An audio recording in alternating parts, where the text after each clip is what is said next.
সুপ্রভাত, শুভ সকাল বন্ধুরা। আশা করবো তোমরা প্রত্যেকে ভালো আছো আর সুস্থ আছো। আমিও ভালো আছি। আজকে হচ্ছে সানডে, হ্যাপি সানডে। আমি সকালে ঘুম থেকে উঠে কিন্তু কাঁচা দিয়ে দিয়েছি। সকালে ঘুম থেকে উঠে জানো এখন কটা বাজে? এখন বাজে হচ্ছে 11:20, 10:20 না 15। তো 11:15 সময় আমি সবে কাজে হাত দিলাম। এখন কাজ শুরু করব। কালকে রাত্রি 2টো পর্যন্ত কাজ করেছি। 2টো পর্যন্ত কাজ করেছি বলতে কাজ করেছি হচ্ছে, দেখো এখানে রয়ে গেছে এই বালতিটা, খুঁজে বেড়াচ্ছে আমি কোথায় গেল। এর মধ্যে রয়েছে, কোথায় যে জিনিসপত্র রাখি না নিজেই বুঝে পাই না। তো 2টো পর্যন্ত কাজ করেছি এই কারণেই, কারণ অনেক কাজ ছিল। সব মানে ইউটিউবের সব ভিডিওর কাজ কমপ্লিট করে তারপর আমি রাত্রেবেলা আমরা শুয়েছি তিনজনেই, আমি শান্তু তোমাদের দাদা তিনজনেই। আর আমরা তো একসঙ্গে শুই, তো কেউ কারোর আগে শোবেও না, কেউ কারোর আগে খাবেও না, এরকম একটা সিস্টেম। তো যাই হোক, চলো সানডে ব্লগ ভিডিওটা শুরু করলাম, দেখতে থাকো। আশা করছি তোমাদের খুব ভালো লাগবে। আর এই ট্রলি ব্যাগগুলো আজকে তোমার দাদা বাজারে গেছে, বাজার করে আসুক, বাজার করে আসলে বলবো আগে শিগগিরই এই ট্রলি ব্যাগগুলো তোলো। আর কালকে আমার ছেলে যে প্রথম পেমেন্ট পেয়ে আমাদেরকে গিফটগুলো দিয়েছে, তোমাদের কেমন লেগেছে কমেন্টে জানিও। পরশু দিনকে কমেন্ট বক্স আমি ভুল করে বন্ধ করে রেখেছিলাম, জানো, কোনো একটা অপশানে হয়তো ক্লিক পড়ে গেছে। আমি ওটা দেখে করিনি, না দেখেই হয়েছিল কাজটা। অপশানে কোনো কিছুতে রিপোর্ট দূর কোনো কিছুতে হাত পড়ে গেছিলো, সেখান থেকে অপশান কমেন্টের অপশানটা বন্ধ হয়ে গেছে। আমি দেখছি 14,000 15,000 ভিউজ হয়ে গেছে, কিন্তু একটাও কমেন্ট নেই। এটা তো হতে পারে না, একটাও কমেন্ট থাকবে না, এটা কখনো হয়? তারপরে শান্টুকে বললাম, শান্টু দেখতো। শান্টু বলছে, মা কমেন্ট বক্স তো বন্ধ করে রেখেছো তুমি, তাহলে কমেন্ট বন্ধুদের পাবে কি করে? দেখো, বন্ধুদের কমেন্ট না পেলে কিন্তু আমার না ভালো লাগে না। বেশ সবাই কমেন্ট করবে ভিডিওটা দেখে, ভালো হয়েছে না খারাপ হয়েছে না কি, যাই হোক, নেগেটিভ আসুক পজিটিভ আসুক, কমেন্ট না আসলে ভালো লাগে না। তো যাই হোক, চলো বক বক করবো না, ভিডিওটা শুরু করলাম। সকাল থেকে রাত পর্যন্ত সঙ্গে থাকো, দেখতে থাকো। বাজারটা আনো, তারপরে আবার শেয়ার করছি বাজার কি বাজার করলো, কি রান্না করব, এইগুলো সব শেয়ার করছি। চলো এখনকার মতন টাটা। সময় 11:15। আর হাই রে, আমি বলতে চাচ্ছিলাম 11:15। এই যে 11:15 আমি ভিডিওই শুরু করেছি। 12:10 বাকি। এই হচ্ছে আমার সকালের টিফিন, কাঁঠাল দানা ভর্তা, এই যে, আর রুটি। বাজার চলে এসছে আমাদের। দাঁড়াও, তোমাদের বাজারটা ভালো করে দেখাই। এই যে, এটা হচ্ছে সিলভার কাপ মাছ। এখানে আছে বিভিন্ন রকম ফল, লাল শাক, আনারস, 2 রকম কলা, পেঁপে, কাঁচা আম, কাঁচা লঙ্কা। ওখানে আছে পেঁয়াজ আর আছে ডাব। এটা হচ্ছে সিলভার কাপ মাছ। এটা হচ্ছে ট্যাংরা মাছ, যে ট্যাংরা মাছটা যে দারুণ এনেছে না তোমাদের দাদা। আর এটা হচ্ছে জ্যান্ত গোটা রুই মাছ। ঠিক আছে, এই হচ্ছে আমার বাজারের পর্ব। এই 3 প্রকারের মাছ নিয়ে এসছে আজকে। এই 3 প্রকারের মাছ আমি ধুয়ে পরিষ্কার করে রাখবো, কিন্তু আজকে রুই মাছটা রান্না করব। কালকে শান্টু আলু এনেছিল রূপাদের দোকান থেকে, আলু এখনো গুছানো হয়নি। এগুলো এরকম ছড়ানো ছিটানো থাক। ওখানে ভাত সিটি দেওয়া হয়ে গেছে এই যে প্রেশার কুকারে। আর এখানে কালকের এই যে বোকার তরকারি ছিল, বের করে গরম করেছি, আর ডালও ছিল, বের করে গরম করেছি। এই দুটো হয়ে গেছে। এবার বসাবো হচ্ছে ভাত, লাল শাকটা ভাজা করব। কাঁচা দিয়েছি, কাঁচা কমপ্লিট হয়ে গেলে ছাদে যাবো কাঁচা মেলতে। কাঁচাগুলো ছাদে মেলে দিয়ে আসবো, এসে তারপর রান্না শুরু করব। চালের বস্তাটা নিচে রয়েছে, তোমাদের দাদাকে বলেছি চালের বস্তাটা আসার সময় নিয়ে আসতে। কাঁচা ক মিনিট আছে, কাঁচা 20 মিনিট আছে। ঠিক আছে, চলো, অসুবিধা নেই, 20 মিনিট আছে কাঁচা। এদিকে আমি ঘর দুয়ারের কাজ কিন্তু সব করে নিয়েছি, ঝাড়পোছ সব কমপ্লিট হয়ে গেছে। এইবার আমি খেয়ে নিই, তোমাদের দাদা আসবে, শান্টু আসবে, ওদেরকেও খেতে দেবো, দিয়ে খাওয়া দাওয়া করে নিয়ে তারপরে যাব রান্নায়। তারপরে যাব ছাদে, জামা কাপড়গুলো মেলে দিয়ে গুছিয়ে গাছিয়ে নিয়ে তারপরে করব হচ্ছে রান্না। দেখেছো রবিবার দিনকে কতটা ব্যস্ত, বাজারে যায়নি আজকে, তাও কিন্তু কতটাই ব্যস্ত রয়েছি। চলো, আর বাচ্চা কাচ্চাগুলো পুচকেগুলো খেলা শুরু করেছে, সানডে ছুটির দিন খেলা শুরু করেছে।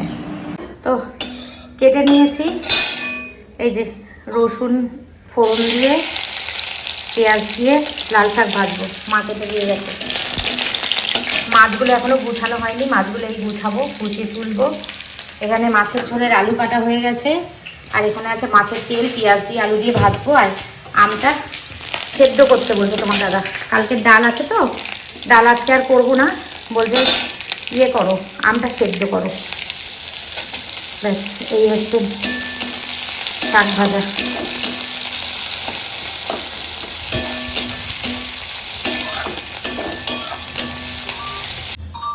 জ্যান্ত রুই মাছ, দেখে মনে হচ্ছে কিন্তু এটা কাতলা, জানো তো, কিন্তু এটা জ্যান্ত রুই মাছ। দেখো মাছটার মধ্যে ভালো করে নুন হলুদ মাখিয়ে লাল লাল করে ভাজবো। আগে নুন হলুদ মাখিয়ে নিই, পরিষ্কার করে নিয়েছি মাছগুলো, নুন হলুদ মাখিয়ে নিয়ে ভালো করে মচমচে করে লাল লাল করে ভাজবো। ভালো করে দেখো মাখিয়ে নিলাম একদম সব মাছের গায়ে নুন হলুদ ভালো করে মাখিয়ে নিলাম, নিয়ে এবার তেলটা গরম হয়ে গেছে, মাছগুলো ভাজবো। এই দেখো পিসগুলো দেখেছো, এটার থেকে এই পিসটা বড়, এই দেখো কি বড় বড় মাছের পিস। ঠিক আছে চলো কড়াইতে দিয়ে দিই ঠাকুরের নাম করে। মাছ কড়াইতে লেগে গেলে না খুব ইয়ে লাগে, মন খারাপ লাগে। চলো অল্প অল্প করে ভাজি, পিসগুলো বড় বড় তো, অল্প অল্প করে ভাজি, নাহলে আমার আবার সমস্যা হবে, উল্টানোর সময় সমস্যা হবে। হতে থাক, এদিকে কিন্তু আমার ভাত আর্ধেক হয়ে গেছে, এই যে ভাত আর্ধেক হয়ে গেছে, ভাতটা বন্ধ করে রেখেছি। এই চালটা আগে ছিল জিরাকাঠি, হ্যাঁ হ্যাঁ হ্যাঁ জিরাকাঠি চাল, না আজকের চাল বস্তা এখনো ভাঙিনি, আজকের বস্তা এখনো ভাঙিনি, এটা আগের দিনের চাল। তো এই মাছটার মধ্যে আমি ইয়ে করে নিয়ে যাবো, ট্যাংরা মাছ চলে এসছে এদিকে। এ দেখো তোমাদের দাদা ট্যাংরা মাছও নিয়ে এসেছিলো, ট্যাংরা মাছ চলে এসছে। ট্যাংরা মাছটা এখন ফ্রিজের মধ্যে রেখে দিই, কারণ এটা আজকে আর রান্না করবো না। খেতে চাইছে কিন্তু এত কিছু রান্না খাওয়া সম্ভব না। কিন্তু জ্যান্ত মাছটাকে তুমি ফ্রিজে রেখে এটাকে বাসি করে দেবে। এটাও তো জ্যান্ত, এটাও তো জ্যান্ত, এই যে এটা তো রেখে খেতে পারবে, ওটা করা দরকার ছিল। এই যে রুই মাছটা নিয়েছে এটাও জ্যান্ত। তো আর এই মাছটা দেখো বের করে দিয়েছে, যেটা সেই তোমাদের মনে আছে কিনা জানি না, সেই চিতল মাছের মাথা কিছুটা রয়েছে। আর এখানে কেটে নিয়েছি হচ্ছে মাছের জন্য আলু, মাছের ঝোল করব, পেঁয়াজ ফোড়ন দেবো আর আদা জিরা বাটা দেবো, যে পেঁয়াজ কাটা রয়েছে পেঁয়াজ ফোড়ন দেবো আর আদা জিরা বাটা দেবো, দিয়ে করবো মাছের ঝোল। বেলা কিন্তু অনেক হয়েছে বুঝেছো, এগুলো ওই মাছটা ভাজা হতে না একটু সময় লাগবে, পিসগুলো এত মোটা মোটা, এবার ভাজা হতে সময় লাগবে। ভাজা হোক ততক্ষণে আমি মশলাটা করে নিই। এখানে কিন্তু কিছু রান্না আমার হয়ে গেছে, তোমাদের সঙ্গে শেয়ার করতে পারছি না আমি। এই যে শাক ভাজা হয়ে গেছে, এখানে সরি ডালটা দেখাচ্ছি, ডালটা তো জানো, এই যে আলু দিয়ে মাছের তেল দিয়ে ভাজা হয়ে গেছে। আর এখানে বসিয়ে দিয়েছি হচ্ছে আমি এই যে জ্যান্ত রুই মাছ, একটুখানি লাল লাল করে ভাজবো, ভেজে আলু দিয়ে পেঁয়াজ দিয়ে আদা জিরা বাটা দিয়ে ঝোল রান্না করব। ঠিক আছে, এই আজকে রান্না বান্না হবে। আর এই মাছটা বের করে রেখেছি, যদি ভালো লাগে তো করবো, নাহলে আবার ধুয়ে ফ্রিজে তুলে দেবো। এই যে রান্না বান্না কমপ্লিট করি, এই গোছানো হয়ে গেছে, মাছের আলু পেঁয়াজ আর আম নিয়ে এসে একটা, আমটাকে বলছে আমাকে কিছু না করে একটু সেদ্ধ করে দাও। আর এদিকে ভাত অর্ধেকটা হয়ে গেছে, আর একটুখানি বসুক ভাতটা, তারপরে একটা জ্বালিয়ে দেবো।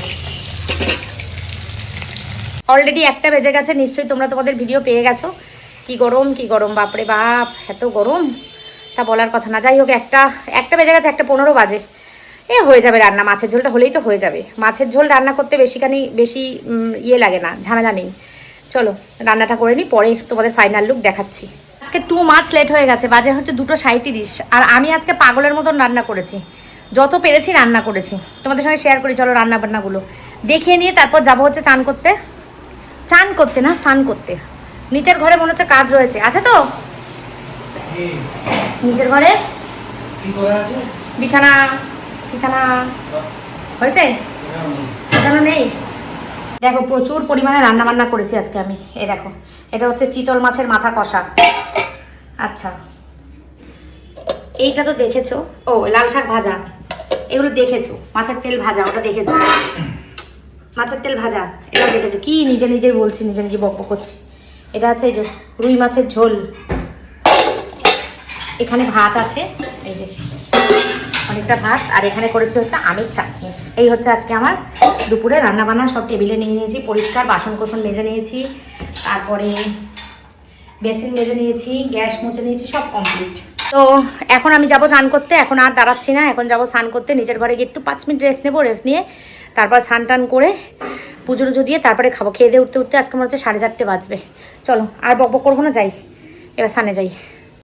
আজকে দুপুরের খাওয়াটা এতটাই ভালো ছিল, রান্নাবান্নাগুলো এতটাই টেস্টি হয়েছিল যে তোমাদের সঙ্গে আর কিছু মানে মুখে বলে কিছু শেয়ার করিনি, ওই জন্য ভয়েস ওভার দিচ্ছি। রান্নাগুলো এত প্রত্যেকটা রান্না টেস্টি হয়েছিল। শাক ভাজাটা খেয়ে আমার শাশুড়ি মা বলছে, মা দারুণ হয়েছে গো, শাক ভাজাটা খুব সুন্দর হয়েছে। আর কালকের না একটুখানি ধোকার তরকারি থেকে গেছিলো, তো সেই ধোকার তরকারিটা আমি একটু একটু করে সবাই মিলে খেয়েছি। যদিও আমি খেতে পারিনি, কারণ আমার তরকারি শেষ হচ্ছে না, ভাত শেষ হয়ে যাচ্ছে।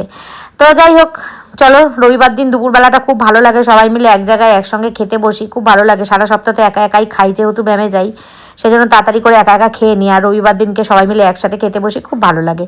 তো সন্ধেবেলাটা খুব ভালো কেটেছে। ভেবেছিলাম একটু বাইরে যাব, রাস্তার দিকে যাব, কয়েকটা টুকটাক জিনিস কেনার আছে, কিনবো, কিন্তু যাওয়া আর হলো না, কারণ দিদি এসেছিল। অনেক দিন পর দিদি এসছে। আর খুব ভালো একটা খবর, সেটা হচ্ছে দিদি তো ফেসবুকে একটা পেজ খুলেছে, জানো তোমরা, শ্রাবণী ক্রিয়েশন বলে। তো সেই শ্রাবণী ক্রিয়েশনে ফেসবুক মনিটাইজেশনের অ্যাপ্লাই প্রথম মানে একটা প্রথম ধাপে ও পৌঁছেছে। তো সেই জন্য একটা ফর্ম আসে ফেসবুক থেকে। এখন তো অনেক ক্রাইটেরিয়া হয়ে গেছে, অনেক রকম। তো সেটাই ফিল আপ করার জন্য দিদি এসেছিলো আমাদের বাড়িতে। তো তোমার দাদা শান্টু ওরা তো ভালো জানে এইসব, ওরা করে দেবে। তো এসছিল। তো দিদি জামাইবাবু অনেক মাস পরে আসলো। আমরাই তো বেশি যাই, ওরা কমই আসে। আর তোমরা তো অনেক সময় সবসময় কমেন্ট করো যে তুমি সবার বাড়িতে যাও, তোমার বাড়িতে কেউ আসে না। দেখো এখন যদি না আসে আমি কি করব বলো, ছেলে পড়তে যায়, ব্যস্ত থাকে। তো আজকে ছেলেরও ছুটি আছে, মেয়েরও ছুটি আছে, সব কিছু মিলেমিশেই এসছে। তো ছেলে বলছিল খিদে পেয়েছে মিমি, আমাকে কিছু খেতে দে। আমি ওকে বললাম ভাত খা, অনেকদিন আমার হাতে রান্না, ভাত খাসনি, ভাত খা। বলছে না ভাত খাবো না, আমি একটু ম্যাগি খাবো। তা ওকে আবার ও বলছে আমি নিজেই করে নেবো, ম্যাগি করতে পারে, চা করতে পারে। তো আমার ছেলে শান্টু যেমন আবার এইসব কিছু পারে না, ধারে কাছেও যায় না, আর আমি যেতে দিইও না। তো দিদি মনে ওকে কিছু কিছু একটু শিখিয়েছে। তো ভালো, শিক্ষাটা অ্যাকচুয়ালি ভালোই করেছে। তার কারণ হচ্ছে মা যদি কোনো সময় অসুস্থ থাকে একটুখানি নিজে করে খেতে পারবে। দেখো নিজেই ম্যাগি করছে, আমি ওকে গ্যাসটা জ্বালিয়ে দিয়েছি। গ্যাস জ্বালাতেও পারে, কিন্তু তবুও আমি গ্যাসটা জ্বালিয়ে দিয়েছি। আর ও নিজেই ম্যাগি করেছে। সস দিচ্ছে যখন বলছে মিমি এই সস দেওয়াটা লোককে দেখাস না, তাহলে লোক তোকে অনেক কিছু উল্টোপাল্টে নেগেটিভ কমেন্ট করবে। আমি তাতে কী হয়েছে, খাওয়াটা সম্পূর্ণ নিজের ব্যাপার। কথাতেই তো আছে আপরুচি পান্না, আপরুচি খানা আর পাররুচি পান্না, কি আছে, অসুবিধা নেই, তুই খা, অসুবিধা নেই। তাও ম্যাগিটার মধ্যে ও সসটা দিয়ে বেশ সুন্দর করে করেছিল। বলছে দাদা আর আমি দুজনে মিলে খাবো। আমি যে দাদা আজকে সন্ধ্যেবেলা টিফিনে ম্যাগিই খেয়েছে। আর যেহেতু আজকে চিকেন মাটন কিছু খায়নি, আমাদের না সন্ধ্যেবেলা দাদা কিন্তু কিছু খায়নি ওখানে ও একাই খেয়েছে, নিচে নিয়ে গিয়ে ওটা একাই খেয়েছিল, দাদা কিছুই খায়নি ওখানে। তাই তো দাদা কিন্তু কিছুই খায়নি, দাদা সামনেই আছে, ভয়েস ওভার দিচ্ছিলাম, দাদা এসে বলে দিয়ে গেল দাদা কিন্তু খায়নি, ম্যাগিটা কিন্তু ওই খেয়েছে। আমি ওকে বললাম ডিমের অমলেট করে দিই, ডিম সিদ্ধ করে দিই, বলছে না কিছুই খাবো না, আমি ম্যাগিই খাবো। আর আজকে ওদের বাড়িতে কিন্তু মাটন হয়েছিল। যাই হোক, বাচ্চা মানুষ তো খেলাধুলা করে, বাচ্চা মানুষ ও খাবারটাও তাড়াতাড়ি হজম হয়ে যায়। আমরা যেমন কি মাটন খেলে আমি তো আর কিছুই খেতে পারি না, রাত্রেবেলা পর্যন্ত কিছু খেতে পারি না, কিন্তু ওর তো আর আমার মতো না, ও তো বাচ্চা মানুষ, ওর হজম হয়ে গেছে, খিদে পেয়েছে, তো খেয়েছে, বেশ ভালোই লেগেছে। ম্যাগিটার রংটা দেখে মনে হচ্ছে বেশ সুন্দর হয়েছে। তো চলো সবাই মিলে একসঙ্গে বসে গল্প করলাম। আর দিদির জীবনে এত তাড়াতাড়ি দিনটা চলে আসবে সত্যি আমরা কেউ ভাবিনি। দিদি নিজেও, বন্ধুরা কত কিছু ভাবলাম করব, এটা কিনবো, ওটা কিনবো, এটা রাস্তায় বেরোবো, এই করব সেই করব, কিছুই হলো না। দিদিরা আসলো অনেক দিন পর, এই উঠবো, যাচ্ছি যাবো, দিচ্ছি দেবো, এই করতে করতে হয়ে গেল রাত 10টা 10। এবার তোমার দাদা বলছে 10টা 10 বাজে, এখন কি আর বেরোবে? আমি 10টা 10 বাজে, এখন তো অর্ধেক দোকান বন্ধ হয়ে গেছে, আর বেরিয়েই বা কী করবো? সেই জন্য আর বেরোলাম না। আর অনেক দিন পর দিদিরা এসছে, ওই জন্য আরও বেরোলাম না। যে থাক, আমরা তো রোজই বেরাই, একদিন দুদিন পর পরই বেরাই, আজকে বেরাইনি, কালকেই আবার বেরোবো। তো সেই কারণে আর বেরোলাম না। যাকে চলো এখন খাওয়া দাওয়া করে নিই। দুপুরবেলার এত সুন্দর খেয়েছি, খুব সুন্দর খাওয়াটা ছিল, খুব ভালো খেয়েছি। রান্না মাছের ঝোলটা আজকে খুব ভালো হয়েছিল। তো চলো এখন খাওয়া দাওয়া কমপ্লিট করি। খাওয়া দাওয়া কমপ্লিট করে ভিডিও এডিট করতে বসবো, কাজ করব, কাজ কমপ্লিট করে তারপর শোবো। শুতে আজকেও রাত, প্রতিদিনই রাত হয়। আর এদেরকে দেখো ডাকছি, আসছে না। কি গো, চলো আসো আসো আসো। চালের বস্তাটা কিন্তু এখনো ঢালা হয়নি, চালটা রয়েছে। আর এই কারি পাতাটা শুকিয়ে যাচ্ছে, কারি পাতাটা শুকনোই তো করে না কারি পাতা, হ্যাঁ কারি পাতা তো শুকিয়েই করে। তাহলে থাক কারি পাতাটা এখানে, আর ফ্রিজে রাখবো কি রাখবো না জানি না কারি পাতাটা। দেখি, চলো খাবার খেয়ে নিই, খেয়ে দিয়ে নিয়ে, আরে বাবা 3টে থালা আছে, দুটো থালা হলেই হয়ে যাবে। শান্তির দাদার, আমি তো ভাত খাবো। চলো খাওয়া দাওয়া কমপ্লিট করি। লাগতো হচ্ছে আমার চা পাতা, বিস্কুট। আসিস না কেন রে, আসিস না কেন, আয়। চা পাতা, বিস্কুট এসব লাগবে। আচ্ছা মাছের ঝোলটা যে কি ভালো হয়েছিল, এই যে আজকে তো মাংস হয়নি, মাছের ঝোলই হয়েছিল, দারুণ হয়েছিল মাছের ঝোলটা। আসে না কেন কে জানে এরা। আর এই তরকারিটা বাইরে আছে উদলা, দেখতে পাচ্ছ এটা নষ্ট হয়ে গেছে, এটা আর খাবো না, কালকে ধোকার তরকারি। এখানে আছে মাছের তেল ভাজা, এইটাতে ভেটকি মাছের এইটুক, চিতল মাছের কাটার তরকারি, আর আছে আমের চাটনি। আমের চাটনিটা তো দারুণ হয়েছিল। তো খাওয়া দাওয়া করে নিই, খাওয়া দাওয়া করে নিয়ে ভিডিওটা শেষ করতে আসবো তোমাদের কাছে। খাওয়া দাওয়া করে কি নিচে যাবে? আর চলো বসে পড়ো বন্ধুরা। টাইম 11টা 34, খাওয়া দাওয়া কমপ্লিট। আর এখন বাইরে পড়ছে বৃষ্টি। দিদিরা চলে গেছে যখন তখনই বৃষ্টি এসেছিল, তো এখন বৃষ্টি পড়ছে ঝিরঝির। আর আমার ছেলেটার না কাশি হয়েছে, দেখো দেরি করে স্নান করে করে কাশি বাঁধিয়েছে, বললে আবার রেগে যায় আমার ওপর। এই দেখো বৃষ্টি পড়ছে, বুঝতে কি পারছো তোমরা? ঝিরিঝিরি বৃষ্টি পড়ছে। ওই দেখো লাইটটা খেয়াল করলে বোঝা যাচ্ছে ঝিরিঝিরি বৃষ্টি পড়ছে। চলো কালকে এই জায়গাটা গোছাবো, এই জায়গাটা গোছাবো কালকে। কেউ ট্রলি ব্যাগটা তোলা হলো না। চলো বন্ধুরা ভিডিওটা এই পর্যন্ত রাখবো, আবার আসছি কালকে একটা নতুন দিন, নতুন ব্লগ, সব কিছু নতুন নিয়ে। কৃষ্ণ ঠাকুর ইচ্ছা থাকলে। এখন বাজে হচ্ছে 11:30, ওই 11:40 মতো বাজে।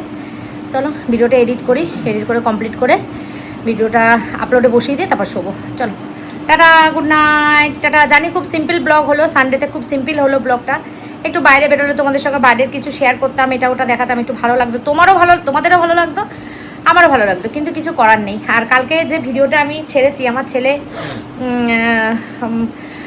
ফেসবুকের প্রথম পেমেন্ট পেয়ে আমাকে গিফট করেছে, গিফট দিয়েছে আমাকে। তারপরে ভাবছিলাম এক্ষুনি বন্ধ করে দেবো কথা বলা, ওই জন্য পাখাটা চলছিল। যাই হোক, পাখাটা চললে খুব আওয়াজ আসে। তো সেইটাতে তোমরা অনেকে অনেক ভালো ভালো কমেন্ট করেছো, অনেক ভালোবাসা দিয়েছো। কিরম কাশিটা দেখো। তো অনেক ভালো ভালো কমেন্ট করেছো, অনেক ভালোবাসা দিয়েছো। আর শান্টুকে তোমরা অনেক অ্যাপ্রিসিয়েট করেছো। শান্টুকে বলেছো তোমরা যে অন্য বাচ্চা হলে বন্ধুদের সঙ্গে আনন্দ করতো, পয়সা নষ্ট করতো। তো শান্টু সত্যি খুব ভালো ছেলে, খুব লক্ষ্মী ছেলে, খুব সামনে অনেক এগিয়ে যাবে। বা মার কথা চিন্তা করে মার জন্য একটা শাড়ি নিয়ে এসছে, বাবাকে একটা গিফট করেছে। আর ঠাম্মার জন্য বডি স্প্রেটা না এনে ঠাম্মার জন্য একটা শাড়ি আনতে পারতো। আসল কথা কি বলো তো, ও না অতটা বুঝতে পারেনি, বাচ্চা মানুষ তো অতটা বুঝতে পারেনি। সেদিনকে মা বলছিল সেন্ট নেই, ও ভেবেছে এইটা মায়ের প্রয়োজন, সেই জন্য ওইটাই নিয়ে এসছে। যাই হোক চলো, ওকে আমি শিখিয়ে দিয়েছি, বুঝিয়ে দিয়েছি, ঠাকুরের জন্যও কিছু আনেনি। তো সব কিছুই বুঝিয়ে দিয়েছি, শিখিয়ে দিয়েছি, আস্তে আস্তে শিখবে, তাই না? অনেকটাই তো ছোট, হাতে পায়ে বড় হয়েছে, এমন কিছু বড় না। তো আস্তে আস্তে শিখবে। তোমরা এত ভালোবাসা শান্টুকে দিয়েছো, এর জন্য তোমাদেরকে অনেক অনেক ভালোবাসা শান্টুর মা হিসাবে। চলো টাটা।